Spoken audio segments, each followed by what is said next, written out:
Seja muito bem-vindo, seja muito bem-vinda a mais um episódio do podcast Ponto de Encontro, episódio 45.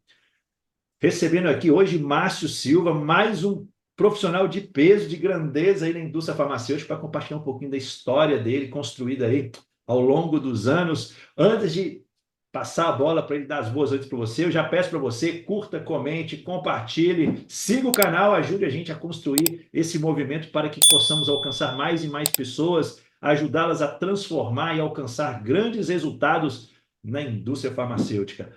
Márcio, é um enorme prazer te receber aqui no Ponto de Encontro, episódio 45. Seja muito bem-vindo. Boa noite, o prazer é meu. É uma alegria estar aqui com vocês e poder participar, inclusive, de um tema que eu sou apaixonado. Falar de eterno aprendiz, você que aprende todos os dias ao longo da tua carreira. Então, vai ser uma noite, para mim, muito especial e uma alegria compartilhar e aprender com você, com vocês todos. Maravilha. É um tema que está muito falado, né? O lifelong learning, o aprendizado contínuo. E você, com a sua experiência no treinamento, é uma pessoa mais do que capacitada para a gente poder falar um pouco sobre esse tema tão importante aí e que não tem para onde fugir, né, Márcio? Hoje, o profissional precisa se desenvolver continuamente para poder entregar os resultados e poder crescer na carreira, né?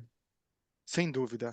Eu gosto muito de sempre que a gente vai conversar sobre esse tema lembrar que existem as competências técnicas, as famosas hard skills e as competências comportamentais, as soft skills. E o lifelong learning, ele é fundamental para a maioria das empresas. Na maioria dos treinamentos que eu faço, realizo, na abertura, eu gosto sempre de dizer: ninguém é tão experiente que não possa aprender e ninguém é tão novo que não possa ensinar. E com esse pensamento, a gente vai todos os dias aprendendo, compartilhando conhecimento, e essa é a riqueza do nosso trabalho, da nossa vida. Eu que sou um apaixonado pela área de desenvolvimento de pessoas e liderança, fico feliz com esse nosso bate-papo hoje, porque a gente vai poder compartilhar algumas coisas e tenho certeza que eu vou aprender muito com você e com a nossa turma aí. Como você disse, né, ninguém é tão experiente que não possa aprender, nem tão inexperiente que não possa ensinar. Então, aqui nós vamos aprender juntos. E para Ah. as pessoas poderem conhecer um pouquinho mais do Márcio Silva, eu queria que você desse uma breve apresentação para que todos possam conhecer um pouquinho aí da sua trajetória na indústria farmacêutica. Olha, é bacana porque eu brinco que eu sou paulistano do Rio de Janeiro. Eu fiquei 16 anos fora do Rio e voltei, então eu sou carioca, já com uma passagem grande em São Paulo e sou pai do Abner e da Amanda, o mais velho, Abner, 29, Amanda com 22. A minha esposa, a minha parceira, com 30 anos de casado, foi minha concorrente assim que eu comecei na indústria farmacêutica. Então, é uma história bem bacana, porque a minha trajetória pessoal e profissional, ela anda aí de mãos dadas e com a minha família, com o apoio da minha família. Eu, como eu te falei, eu sou carioca, e aos 29 anos, depois de 3 anos e meio na indústria farmacêutica, eu fui promovido a GD. Então, era rep aqui no Rio de Janeiro, em Copacabana, trabalhando em Copacabana, Botafogo. E aí, depois de 3 anos, na verdade, eu tive uma passagem por uma linha especial de esclerose múltipla. Quando eu fui trabalhar em Minas e Espírito Santo, minha primeira experiência fora do Rio de Janeiro. E aí, no final desse período, isso aí no ano de, no final de 99, eu fui promovido a GD e me mudo, então, pela primeira vez, saio do Rio, vou morar em Curitiba e vou ter uma experiência maravilhosa. Eu era responsável pelo Paraná, Santa Catarina e Rio Grande do Sul. Então, você pode imaginar já uma grande aprendizagem cultural, profissional, porque era cargo novo de GD, a família mudando, a minha esposa era da indústria, foi transferida pela empresa que ela trabalhava, e ali eu fiquei aprendendo a função de GD, que é uma função assim fundamental, uma das mais importantes, se não a mais importante do ponto de vista de gestão. A responsabilidade ali que o gerente de distrito tem. Na sequência, eu fui promovido a gerente de produto e venho para São Paulo pela primeira vez. E sempre sentia, quando ia para reuniões em São Paulo, que um dia eu moraria em São Paulo.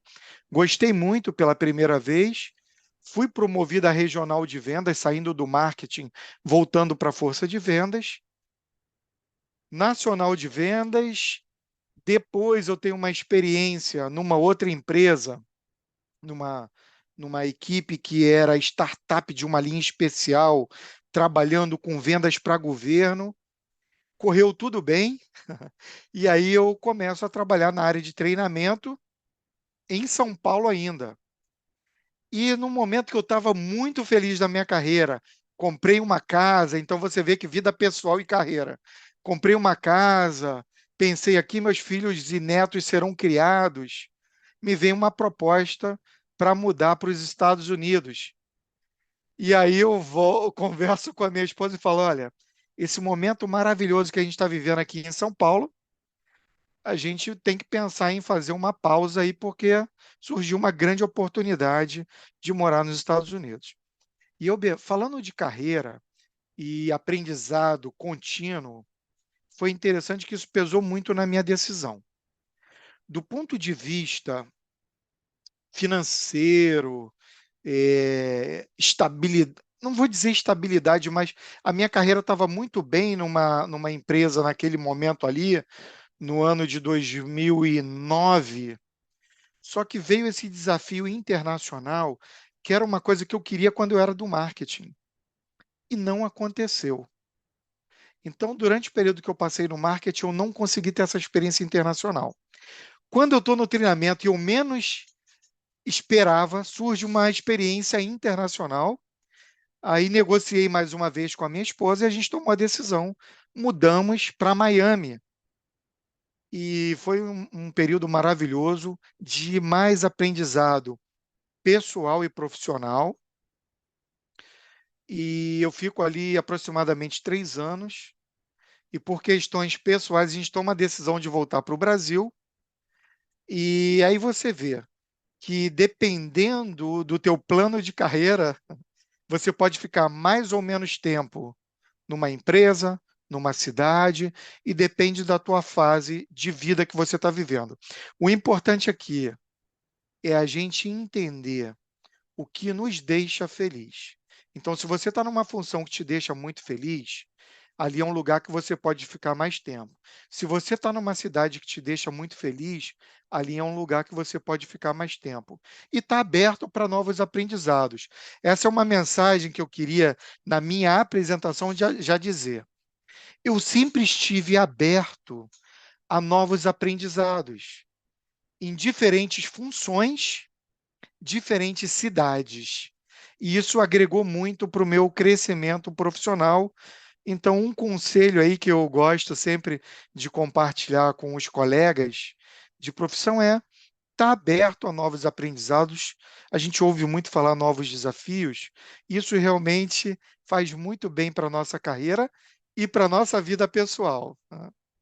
Certamente, porque a gente tem que se abrir o novo, né? Hoje a novidade é algo que a gente vai ter que viver, adaptar ao novo é algo que vai ser necessário nessa vida nossa, nesse mundo que a É. gente vive hoje, hiperconectado.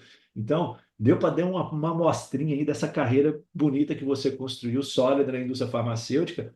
Mas antes de falar provavelmente do tema, eu também fui militar do Exército, demorei um Olha aí. pouco para vir, vi que você foi também. O que que te atraiu para fazer essa transição do militarismo para a indústria farmacêutica? Eu fiquei curioso por ser militar. Então me É, conta aí, Márcio, o que que te chamou a atenção para vir para a indústria farmacêutica lá ainda como rap?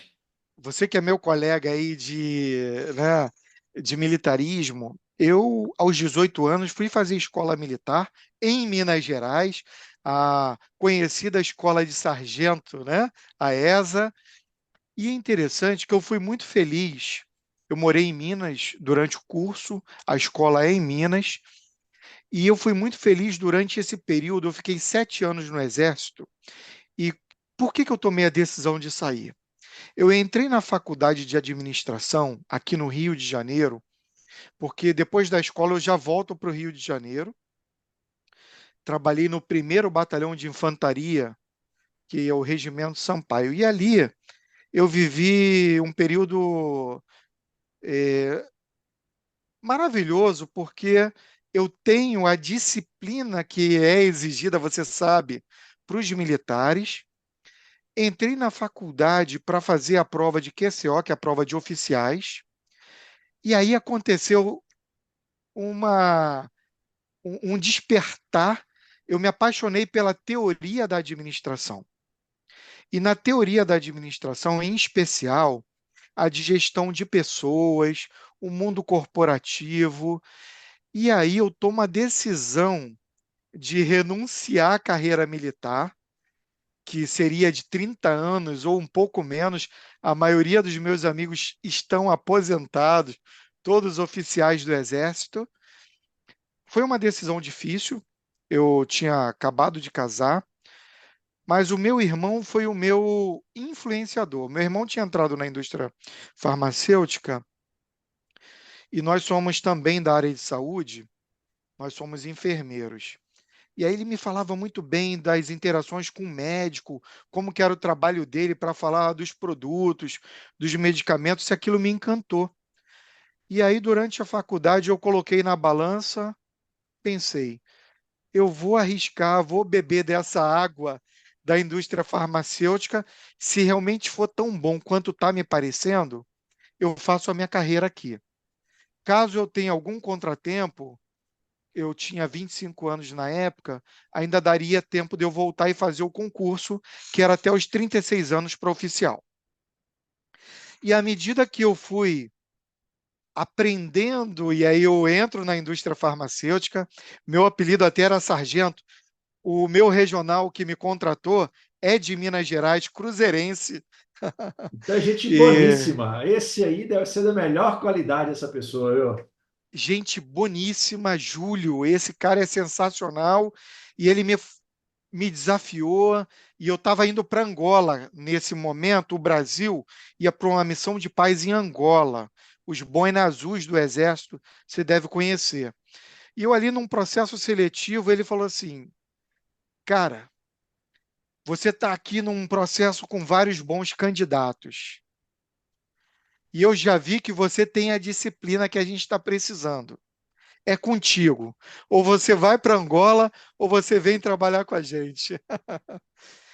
E aí eu tomei a decisão, negociado com a minha esposa, né? Muitos me chamaram de loucos, porque eu tinha uma carreira de estabilidade. Então, você trocar, Exatamente. né, entre aspas, o certo pelo duvidoso.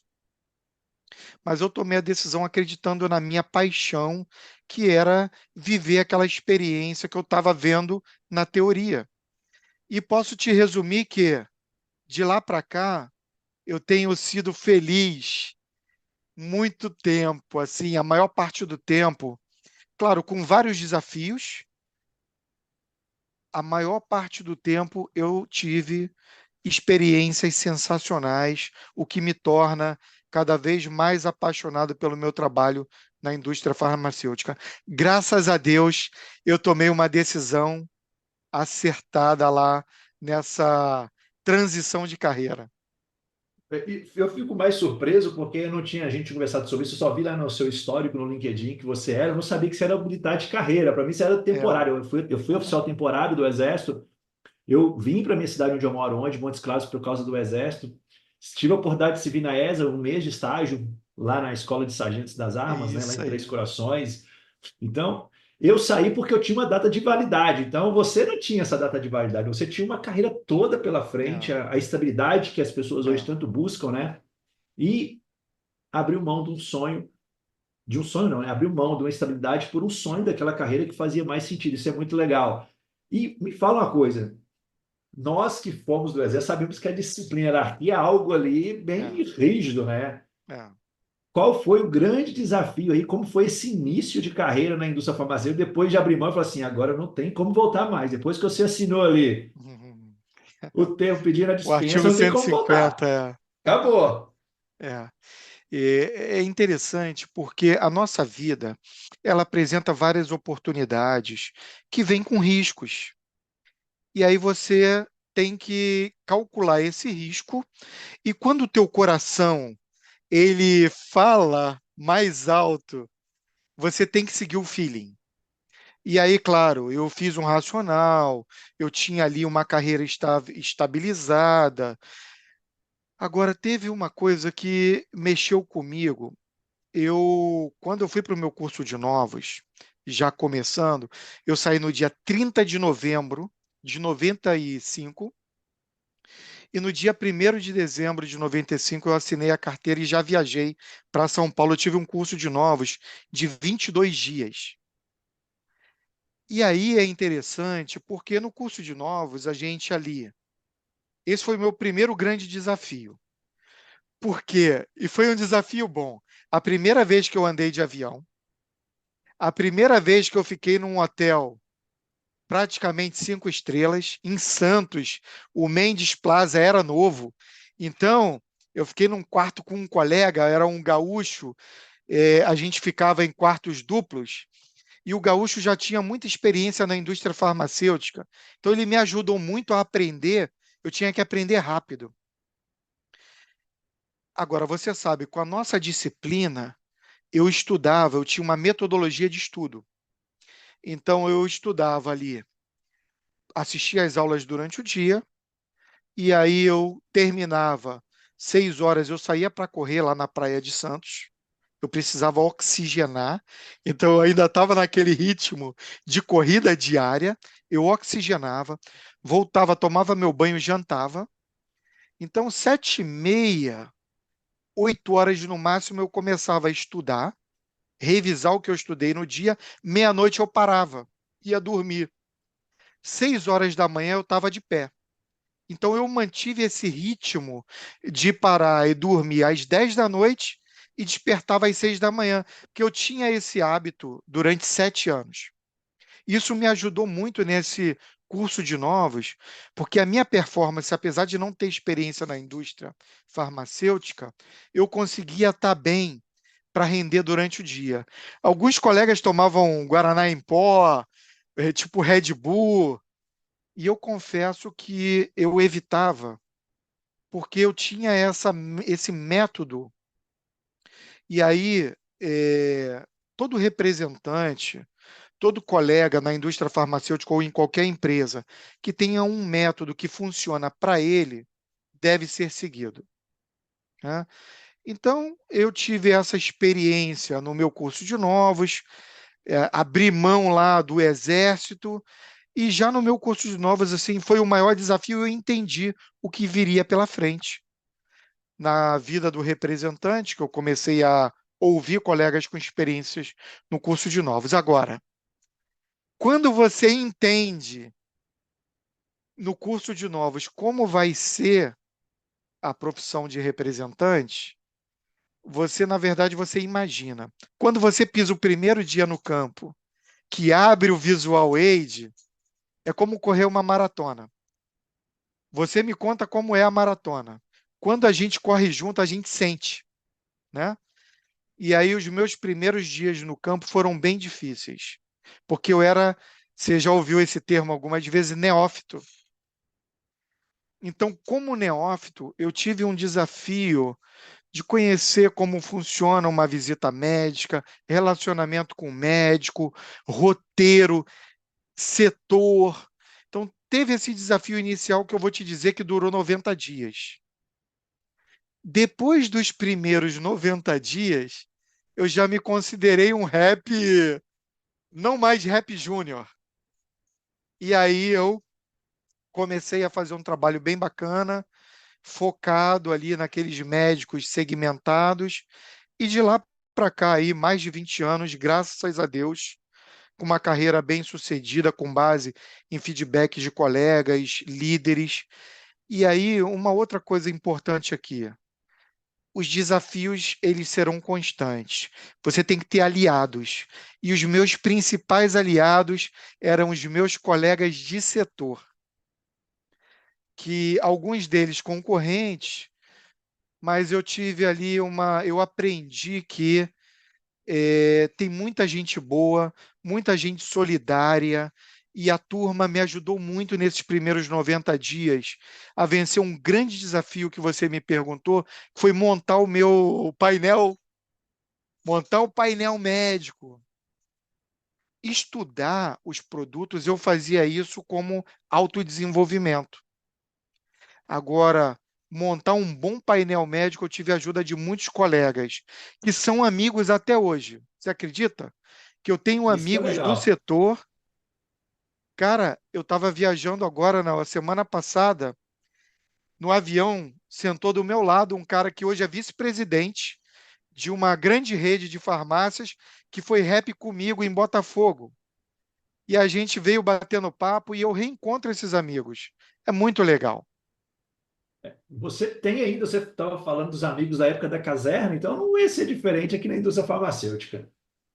Que você É, não ia construir amizades e aliados, como você disse, né? Eu vejo que um grande erro que as pessoas fazem hoje é não investir em criar relacionamentos saudáveis no meio em que elas vivem. Muitas das vezes a correria do dia a dia acaba deixando ela meio pilhada e elas não param para se relacionarem. E isso é fundamental para a nossa carreira, né? A gente precisa dessas pessoas ao nosso lado, pessoas boas, pessoas que venham agregar para a gente.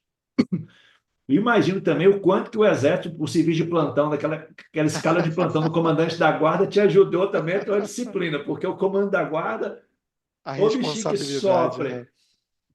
Ainda mais no batalhão como o Deodoro ali, tradicionalíssimo É, aí no Exército, não teve jeito. Ô, Márcio, você já teve essa experiência de liderança, né? Antes, previamente, do que a sua carreira na indústria é, farmacêutica, porque o cargo de sargento, né, a posição de sargento é uma posição de liderança interna, e acaba que isso facilita muito o dia a dia, apesar de serem lideranças diferentes, a liderança na base ela acaba sendo a mesma. é. Na sua carreira, em tantas posições de liderança que você ocupou, qual foi aquela que mais te desafiou? É interessante, e eu me apaixonei por esse tema.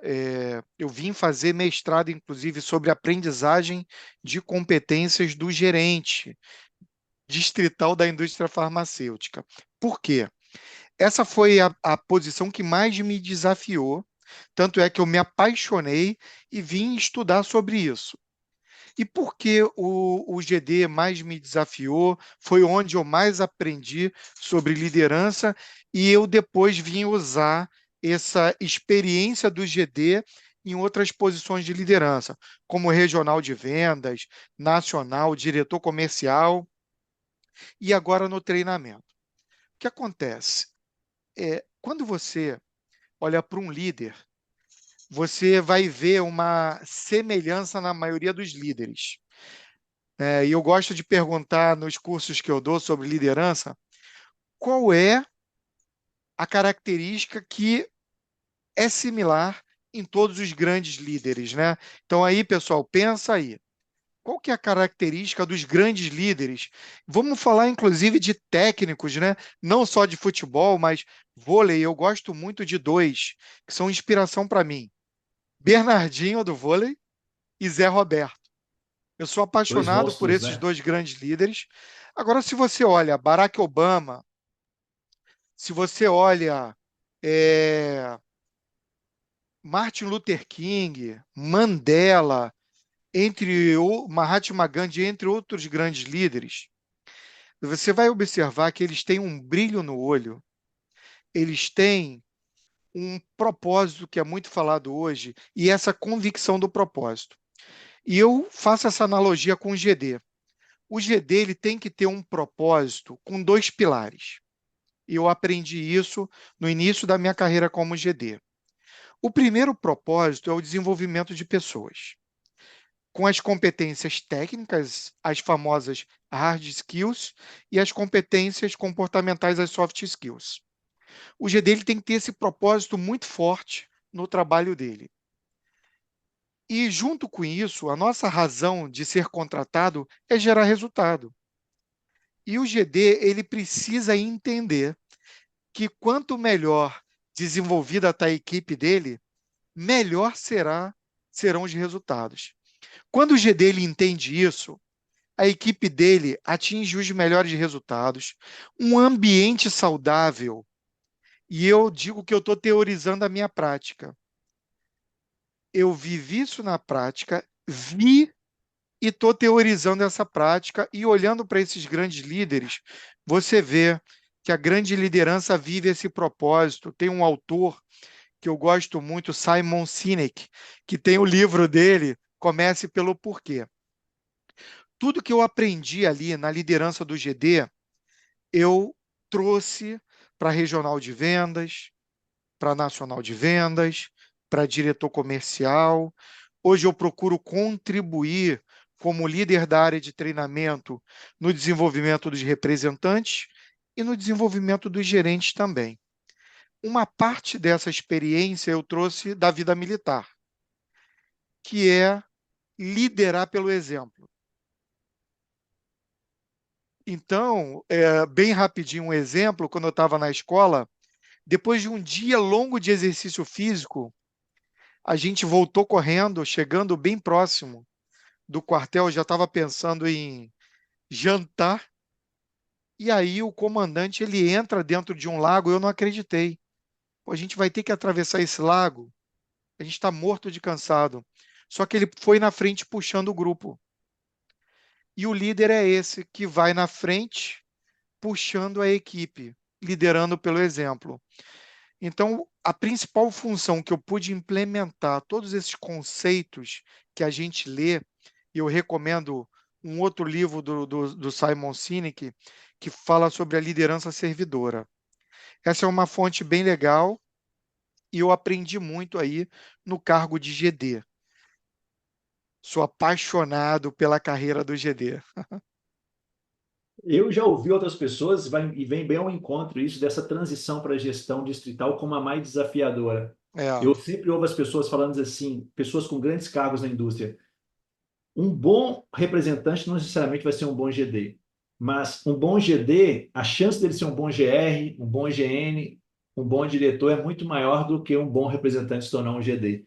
é verdade. Porque são posições bem diferentes uma da outra, e é o primeiro momento em que você tira o brilho, né? Porque o vendedor gosta do holofote em cima dele. Ele É, tem que colocar o holofote em cima do time.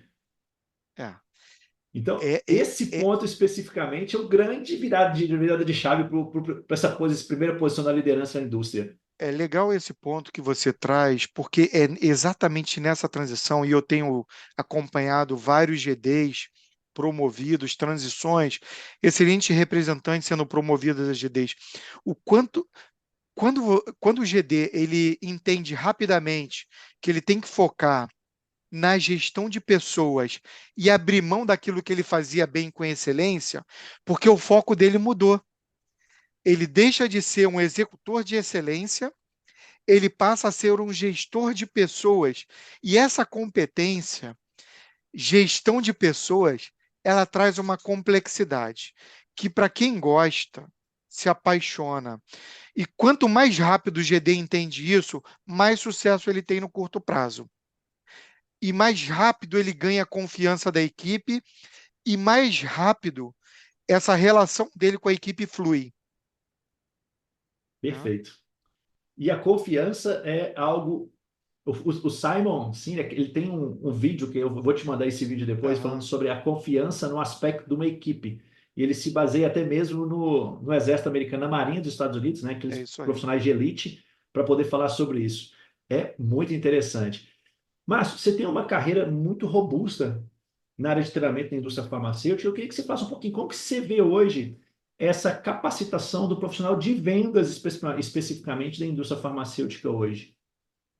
É, hoje, o profissional da indústria farmacêutica ele está com uma grande oportunidade de consolidar o que ele sempre fez de melhor durante o trabalho dele, que é levar ciência, né, essa informação preciosa para os clientes, médicos e profissionais de saúde.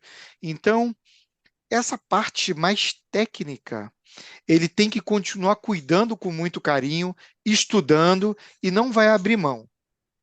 Junto com isso, que é o autodesenvolvimento sempre técnico e científico, o profissional da indústria farmacêutica ele tem que continuar investindo em habilidades de relacionamento.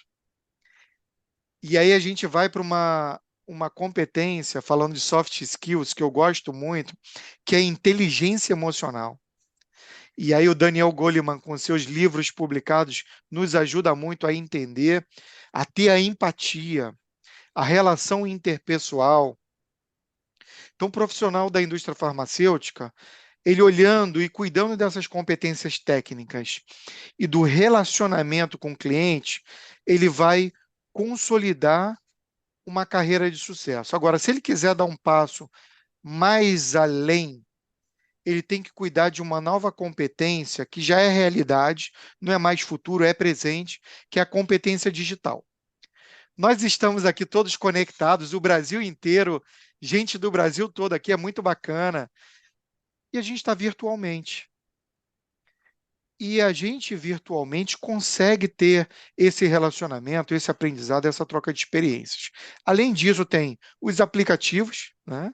Hoje a gente, para deslocar, tem vários bons aplicativos. Para comprar um medicamento hoje, você não precisa ir fisicamente a uma farmácia, você pede, tem o delivery, enfim. Esse mundo digital não é mais futuro. A pandemia acelerou e trouxe pelo menos uma coisa boa, que é acelerar o nosso aprendizado no mundo digital. Então, o profissional da indústria farmacêutica, além de todas as competências que ele precisa continuar desenvolvendo, a inteligência emocional e as habilidades digitais são fundamentais. O uso de mobile, né, um smartphone, um iPad, quanto mais e melhor o representante ou profissional da indústria farmacêutica usa a tecnologia a favor dele, mais ele se destaca. Então, eu já estou vendo hoje nas empresas profissionais com domínio digital avançar um pouco mais do que os profissionais que não têm esse domínio digital. E a inteligência emocional, eu destaco que ela diferencia quem vai ter sucesso numa promoção AGD, a gerente de produto, a treinamento, a vir a se tornar um diretor e até um presidente de empresa. Porque com todas as competências técnicas, o que vai mais te diferenciar são as tuas atitudes e o teu comportamento.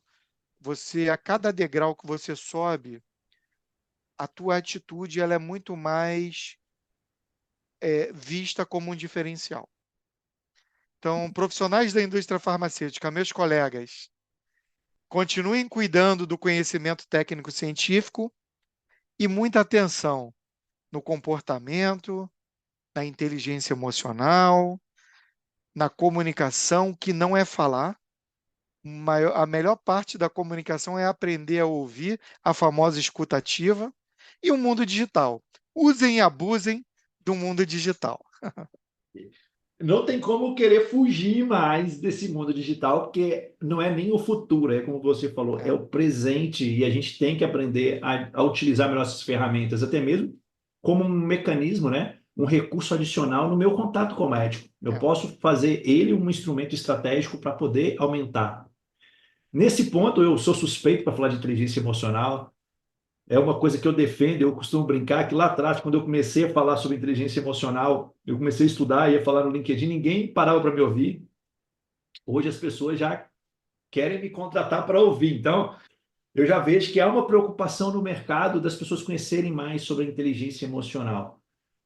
E aí entra um ponto até bem próximo dessa próxima pergunta que eu quero fazer para você. Porque eu vejo a grande maioria hoje, até conversava outro dia com outro prestador de serviço, de cursos e treinamentos para a indústria, e ele falava sobre as indústrias hoje muito preocupadas em desenvolver as competências técnicas dos times de vendas, mas pouco se desenvolve em aspectos comportamentais. E eu falava com ele, o grande problema hoje que eu vejo é a falta do desenvolvimento de competências emocionais, principalmente a inteligência emocional, que é uma árvorezinha com vários frutos lá em cima. Então, muitos profissionais hoje acabam terceirizando o desenvolvimento das suas carreiras, em vez de preocupar com o CPF, eles se preocupam só com o que o CNPJ dá para eles. E eu quero justamente entrar nessa pergunta. Você trouxe a inteligência emocional e os laboratórios não trazem, muitas das vezes, o desenvolvimento dessas competências. Você acredita hoje que é uma das áreas para priorizar e quais outras áreas você considera essenciais para eu, como profissional, investir no meu próprio CPF para me desenvolver, me tornar um profissional mais desejado pelo mercado de trabalho? Essa tua pergunta, junto com o comentário, reforça o conceito do lifelong learning, que é essa aprendizagem contínua. E, pessoal, ser um eterno aprendiz, olhando hoje, como eu gosto de dizer, as competências técnicas, elas são pré-requisitos para a função. Então, a gente tem que cuidar das competências técnicas. Agora, as comportamentais, além da inteligência emocional, que talvez seja mais importante, se você tem o desejo de ter uma carreira internacional, por exemplo, você tem que investir num idioma e dominar um idioma, seja o inglês, que é o principal deles, o espanhol, o francês. Se você está numa empresa francesa, além do inglês, é legal você investir num francês. E a gente sabe que algumas empresas, e eu vou dar um exemplo que eu vivi. Eu estava numa empresa maravilhosa e eu sabia que eu tinha que aprimorar o meu inglês para dar um próximo passo. Eu queria ir para uma carreira internacional. E durante as minhas férias, eu fiquei um mês em imersão em Nova York, pago por mim, um patrocínio, né, do meu bolso, e fui lá tirar minhas férias. Fiquei um mês em Nova York, estudando e aprimorando. Isso foi em 2008. A empresa olhou para mim, aquele, aquela dedicação, e no ano de 2009, a empresa, junto com a RH, decidiu investir um mês em Boston, pago pela empresa. Tudo: avião, hospedagem, o curso propriamente dito. Talvez, se eu não tivesse feito um movimento do meu investimento próprio, a empresa ia demorar mais tempo ou até não ia querer investir. Qual que é a mensagem aqui? Não esperem a empresa investir em vocês. Eu estou falando do idioma especificamente. Além do idioma, tem vários outros excelentes cursos. Melhorar a nossa oratória, comunicação. Tem excelentes cursos que a gente pode dar aqui, dicas. é, uma outra coisa importante que não é curso, não é, treinamento. Agora, eu gosto muito e valorizo uma mentoria. Você ter um mentor, investir num mentor para que ele te ajude. Ao longo da minha carreira, eu tive ótimos mentores. Eu tive mentores voluntários que me ajudaram e tive mentor pago, que eu paguei para fazer mentoria. Então, não é um curso, mas é ali uma pessoa que vai estar do teu lado como um personal trainer. Se você quer Exato. dar um passo para gerente de produto, pega alguém com essa experiência no marketing. Você quer dar um passo em gestão para uma gerência de distrito, regional, nacional de vendas? Pega alguém de uma carreira com experiência em vendas. Você quer ir para acesso?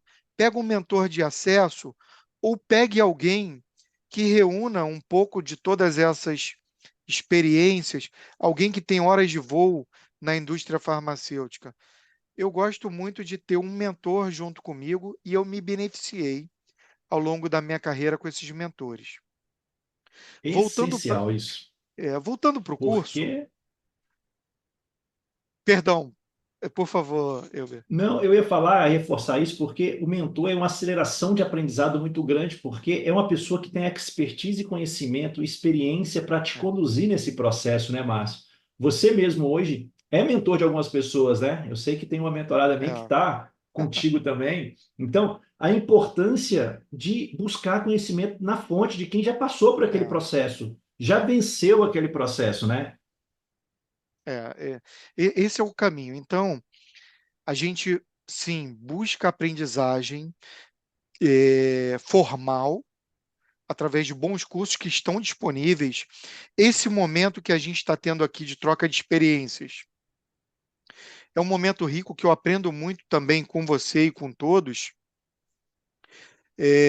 Por exemplo, eu gosto muito do professor Cortella, do Karnal, do Pondé, eu aprendo muito com eles, Ricardo Amorim, que a gente sai da caixa das competências técnicas. Agora, sem dúvida, um MBA é necessário hoje na área que você mais gostar. Eu fui fazer mestrado porque eu queria ter uma experiência acadêmica também. Eu brinco que eu estou teorizando a minha prática. É buscar assuntos que vocês gostam. Se você está na área de acesso, fazer cursos que estão relacionados à tua área. Se você quer ir para uma área, você é farmacêutico, quer trabalhar como MSL, vai direcionando a tua carreira para essa área. Tem muitos cursos bons disponíveis, né? Eu que trabalho na área de treinamento, faço muitos cursos em company.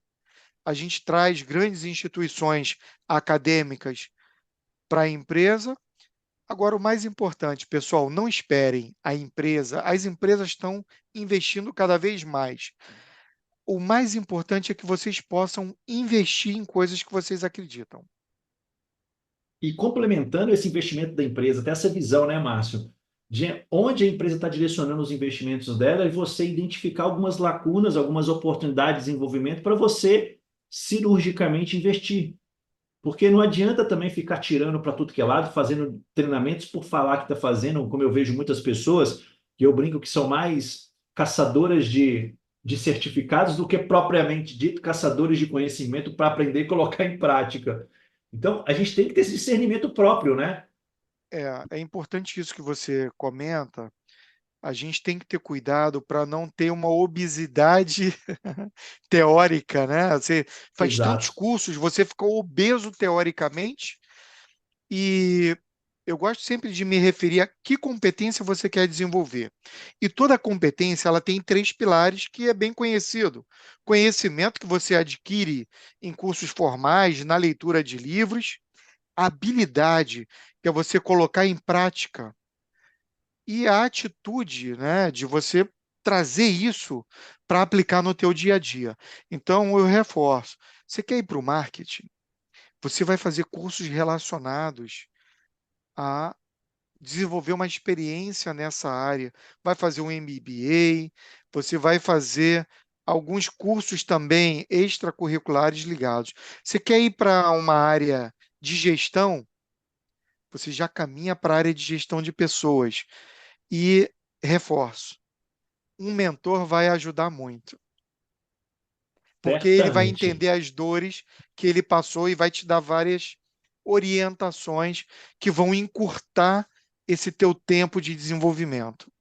Exatamente. Não é atalho, é encurtar Ele acelera, essa. o mentor ele te Exato. ajuda a acelerar o teu aprendizado e te torna mais preparado em menos tempo.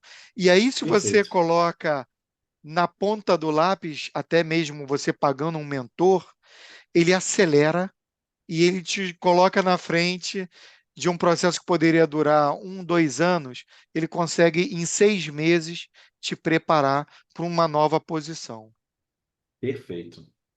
Márcio, o grande tema que a gente está querendo falar aqui, né, é sobre o lifelong learning, É. que muito se fala, mas eu queria que você trouxesse o que significa isso na prática do dia a dia para o profissional e como ele pode fazer para aplicar isso, esse lifelong learning, para o seu desenvolvimento contínuo. Assim, vivo e gosto muito, sou apaixonado pelas coisas que eu tenho oportunidade de falar. E na prática, o que eu estou vendo, o lifelong learning é esse profissional que não para de aprender, de buscar conhecimento, de buscar desenvolvimento acima de tudo. E eu estou tendo a alegria de ver que profissionais, dentro de um contexto de diversidade, seja um profissional jovem ou um profissional mais experiente que é jovem há mais tempo. Esses profissionais estão sendo contratados. Na empresa que eu trabalho hoje, eu estou acompanhando 9 vagas de novos representantes, quase a metade tem ali acima de 50 a 55 anos. Que bacana. Olha que legal. Esse profissional acima de 50 a 55 anos, entrando numa empresa multinacional, é, é, a- tanto a empresa que valoriza a diversidade, quanto esse profissional, ele é a prova de ser um aprendiz contínuo, porque ele não deixou de estudar, ele se diferencia com a experiência que ele tem e ele continua aprendendo. Lembra lá que eu falei, o mundo digital. Existe um paradigma que as pessoas mais velhas dominam menos o mundo digital. A tecnologia. Esse é um mito que está sendo quebrado. O meu pai tem 84 anos. O meu pai ele gosta muito de academia e até um exemplo para mim. A minha filha falou: Vô, como é que tá? O que o senhor está fazendo na academia? Aí ele falou: vem cá ver no meu celular a série que eu faço. Ele abriu o aplicativo da academia e mostrou: olha aqui, eu faço essa série. Então, veja, uma pessoa de 84 anos dominando ali aquela tecnologia de um aplicativo, e é um exemplo que não é no trabalho, é um exemplo no teu dia a dia. E no trabalho é mais importante ainda, você está conectado com tudo que está acontecendo, especialmente hoje no mundo virtual. Então, o eterno aprendiz ou lifelong learning é esse insatisfeito com o que ele conhece e que ele permanece com essa sede e fome de conhecimento, compartilhando experiência. Por isso que todo treinamento que eu dou, eu sempre falo: ninguém é tão experiente que não possa aprender, ninguém é tão novo que não possa ensinar. Se ensinar. Perfeito. E isso é tão legal o que você está trazendo, Márcio. Minha mãe também, ela tem 74 anos, vai fazer agora, né? E eu vejo o quanto que ela se desafia também nesses aspectos tecnológicos. Ela é uma artesã por natureza e ela é inconformada com a mesmice. Então, ela pesquisa no YouTube, pesquisa no Instagram, aprende receitas e começa a fazer para vender, Márcio.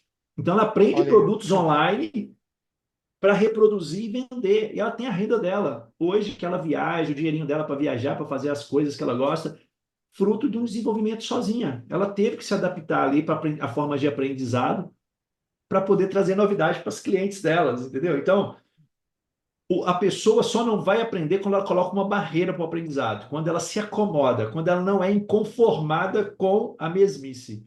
E isso não independe da idade, porque a pessoa nova, eu vejo pessoas novas que têm essa conformidade em não se desafiar, e eu É, vejo pessoas mais maduras se desafiando a todo momento. Então você percebe que não tem nada a ver com a idade, mas sim com a programação da mente dela, o que ela programou aqui para projetar na carreira dela. é muito legal ouvir o exemplo da tua mãe, que você compartilha com a gente, e eu, praticamente todos os anos, desde 2009, eu vou para o Congresso Americano de Treinamento. Cada ano é numa cidade.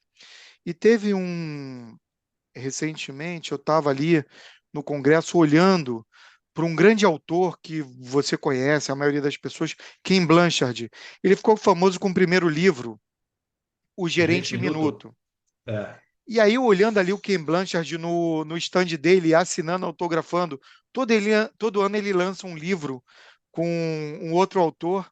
E aí, eu conversando com um amigo que é um palestrante conhecido aqui no Brasil, eu falei para esse meu amigo: cara, eu acho interessante, o Ken Blanchard está todo ano aqui lançando livro, assinando. Por que que ele faz isso? Ele não precisa mais de dinheiro. Aí esse meu amigo falou: Márcio, isso aí é o oxigênio dele. A realização dele é compartilhar e cada pessoa que ele troca a experiência, bate papo, ele também aprende. Então, um exemplo, assim como a tua mãe, o Ken Blanchard, para mim, é uma inspiração de lifelong learning. A cada livro que ele escreve, ele continua aprendendo. E é, um outro psicólogo que fala sobre aprendizagem, a gente aprende muito mais, 95% nós aprendemos quando nós ensinamos. Então, Exato. quando você compartilha experiência, você aprende, e o lifelong learning ele tem que ter essa característica: buscar conhecimento e compartilhar conhecimento. Você, quanto mais você compartilha do teu conhecimento, quanto mais generoso você é, mais você aprende.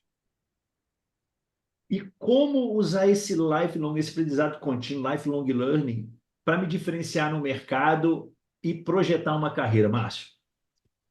É interessante que quando eu estava como representante, eu buscava olhar e eu queria muito ter a experiência como GD. Então eu fui entender quais eram as competências do GD. Então a maior delas ali era a gestão de pessoas. Então eu fui estudar sobre isso. Quando eu migrei para a área de marketing, eu foquei nas competências analíticas que o marketing tem, estratégicas. Tem um livro espetacular ele tem alguns anos, é muito conhecido, que é a Estratégia do Oceano Azul.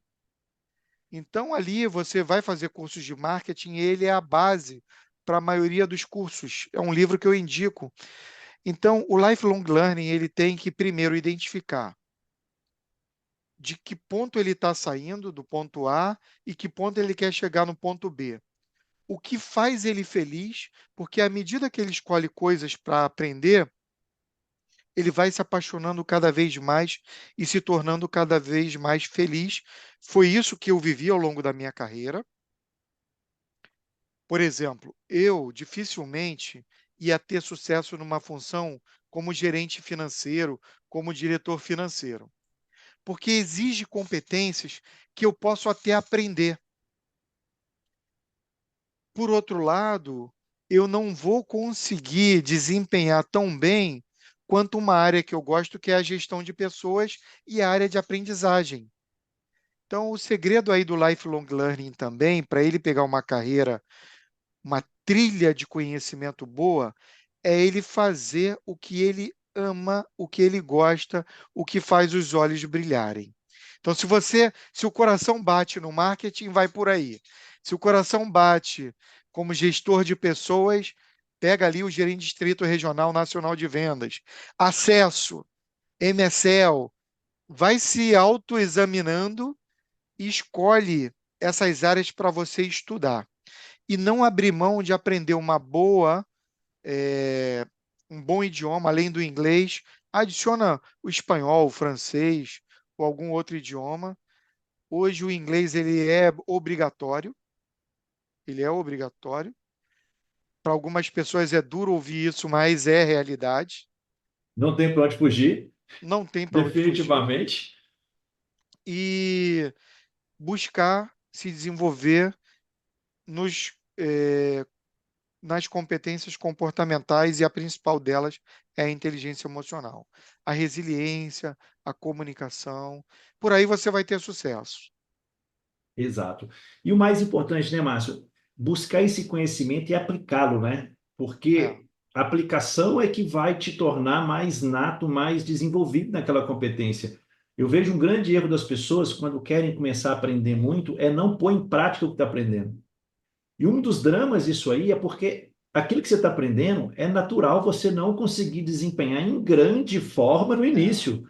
Você tem que ser paciente com você mesmo. Entender que você está no processo de aprendizado de uma nova competência, uma nova habilidade, e muitas delas vão demandar um pouco mais de tempo para serem colocadas em prática e terem o resultado que você quer. Então, aplicação e paciência, eu acho que são dois pontos que a gente também tem que trazer para esse lifelong learning, né? Você é. concorda com isso? Concordo plenamente, 100% concordo. E até a analogia que eu falei do idioma, o próprio Ken Blanchard tem lá a metodologia dele da liderança situacional, em que você, quando começa uma nova função ou vai aprender de uma competência, você é competente um. Durante um tempo, é Exato. como no idioma, no inglês você é básico. Depois você passa para o intermediário, é competente 2. Depois você passa ali para o avançado, é um competente 3. Até você se tornar fluente depois de 2, 3, 4 anos, aí você é competente 4. Você já está navegando ali e pode se tornar, inclusive, um mentor. Quem não tem o colega, né? Aquele representante que é bom no administrativo, na burocracia, ele é um competente 4. E como você falou bem, vocês, a gente tem que ter paciência com esse tempo, a curva de aprendizado, e respeitar o teu tempo e o teu estilo. Algumas pessoas vão aprender mais rápido, outras pessoas vão levar mais tempo, e não tem nenhum problema com isso. Cada um tem o seu tempo, a tua régua de aprendizagem, respeite-se, né? Exato. Não se compare com outras pessoas, porque é como um atleta. Você tem o teu tempo de ganhar músculo, de melhorar os teus índices. Exatamente. E também outra coisa, né? Essa prática não significa acomodação. O É, fato de você ter paciência com você não é que você está conformado, mas é que você está num processo de desenvolvimento e aprendizado. Porque muitas pessoas acabam confundindo, né? Ah, eu não estou conseguindo, então eu vou me acomodar. Não. É o que você não está fazendo direito para você poder melhorar. Se você não está conseguindo, como você falou, cara, quem eu tenho como referência perto de mim para me ajudar? é. Para mim, para ser um alavancador meu aqui e até um incentivador também, né? Todos nós precisamos de uma pessoa assim do nosso lado. Mas estamos chegando ao final aqui, eu queria já pedir, né, as suas considerações finais e os conselhos que você poderia deixar aqui para quem está assistindo e para quem vai assistir posteriormente o podcast. Passou rápido. O principal conselho que eu deixo aqui é: não deixem de assistir, aproveitem ao máximo o ponto de encontro. Eu fiquei muito Perfeito, feliz. gostei. É o principal conselho que eu deixo, porque esse ambiente que você criou é um ambiente riquíssimo de aprendizagem. E de coração eu falo isso, parabéns pela tua iniciativa, porque o ponto de encontro, ele ajuda vários profissionais, e isso me deixa muito feliz em saber que tem pessoas e profissionais como você criando esse ambiente de compartilhar conhecimento. Essa troca ela é riquíssima.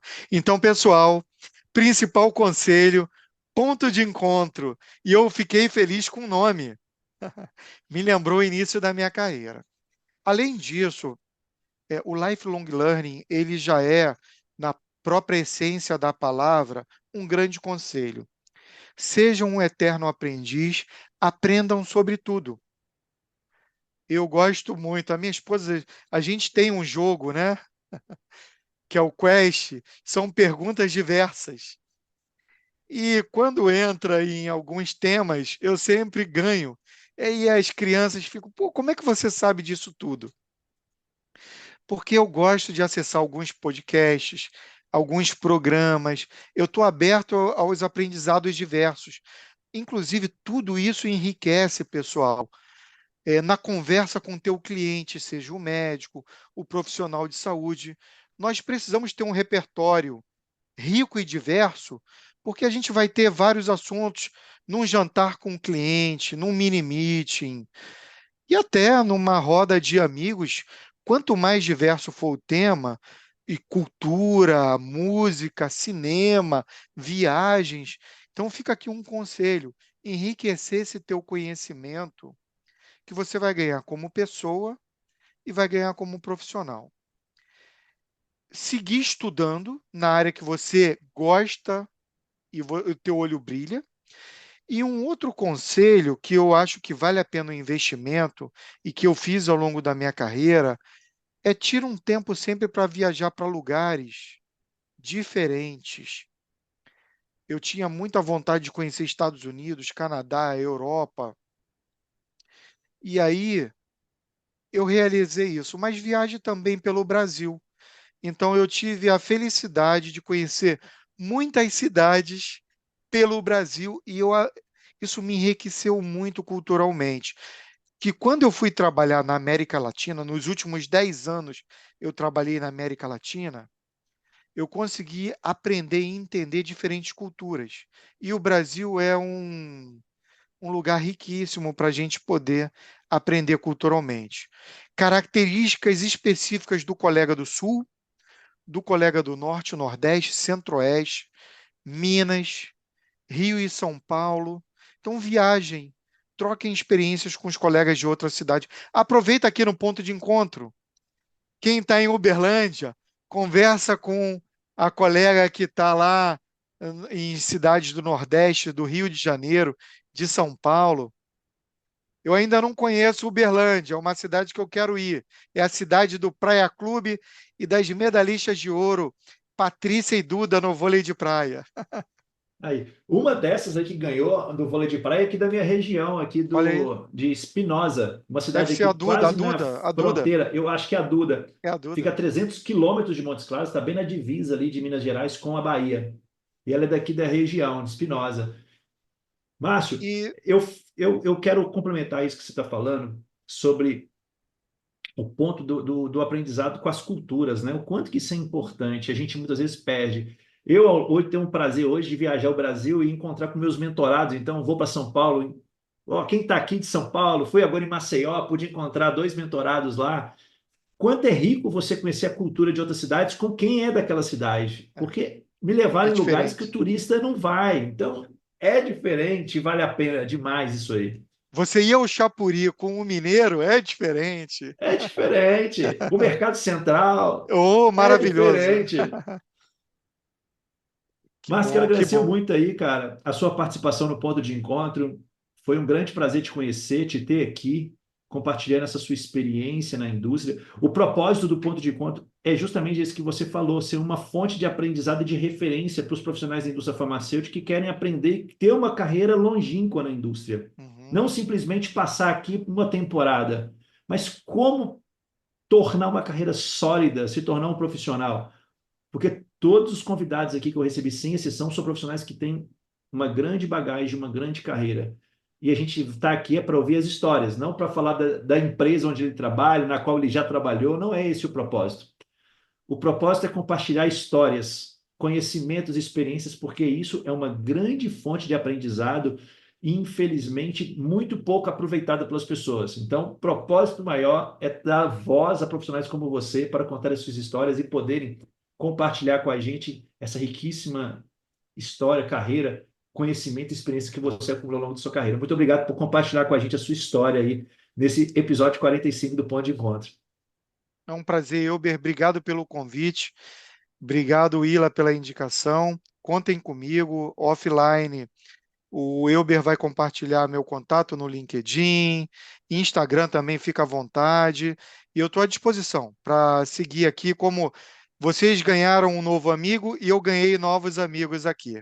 Obrigado pelo convite do Ponto de Encontro e um grande abraço. Foi um prazer te receber. Eu quero convidar você que acompanhou a gente, compartilhe, curta, comente, indique outros convidados para que possam contar a sua história aqui no Ponto de Encontro. A história aqui é do convidado. Então, ajude esse movimento, essa corrente a alcançar mais e mais pessoas. Siga o canal, porque quinzenalmente eu recebo profissionais como o Márcio aí para contar a sua história, a jornada, e são grandes fontes de aprendizado. Obrigado mais uma vez, Márcio. Fica com Deus. Até o próximo encontro aqui do Ponto de Encontro. Fui!